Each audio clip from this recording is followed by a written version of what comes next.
পাখির আজকের ম্যাথের হোমওয়ার্ক ছিল 14 লেখা। হ্যাঁ মা, সুন্দর হয়েছে। তো লেখা মোটামুটি বলে দিলেও করে নিচ্ছে, কিন্তু যেটা প্রবলেম হচ্ছে মাম্মাম অক্ষরটা ঠিকঠাক চিনতে পারছে না। এটাই হচ্ছে স্কুল থেকে কমপ্লেন আসছে। ম্যাম আজকেও আমাকে ডেকে বললো, তো ঠিক মনে রাখতে পারছে না। ম্যাথ কমপ্লিট হয়ে গেছে, তো এটা রেখে দিচ্ছি। এখন কি আছে দেখি দেখি দেখি দেখি বাংলাটা ভাই দেখ লিখছে, দেখেছিস? ভাইও লিখছে। ও মোটামুটি 2-1 লাইন লিখবে, তারপর যখন দেখছে যে এটা লিখেই যেতে হচ্ছে তখন তার আর ভালো লাগে না। হ্যাঁ হ্যাঁ, প্যারট। এই যে আজকে বাংলা কি হোমওয়ার্ক আছে? থ লেখো লেখো লেখো মা। আগে 2 লেখো, 2 লিখে তারপরে একটা 1 সঙ্গে জুড়ে দিলেই হয়ে গেল থ, তাই তো? আমাদের বাংলা হোমওয়ার্কও মোটামুটি কমপ্লিট।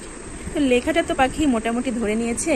এখন আবার যেটা প্রবলেম হচ্ছে, ওই যে আগে বললাম ও অক্ষরগুলো চিনতে পারছে না। পাখি বলো তো এটা কি অক্ষর? এটা কি? আমি তো একটু আগে বলে দিলাম মা, এটা কি? এটা কি বলো?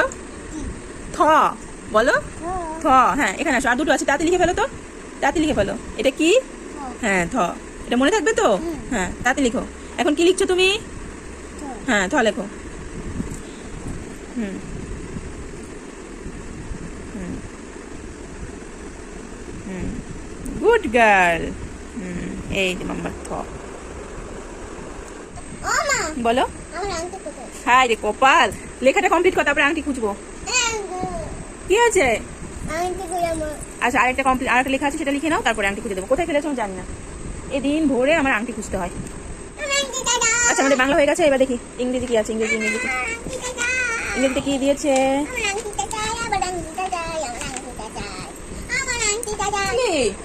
পাখি উঠে আসো, পাখি উঠে আসো।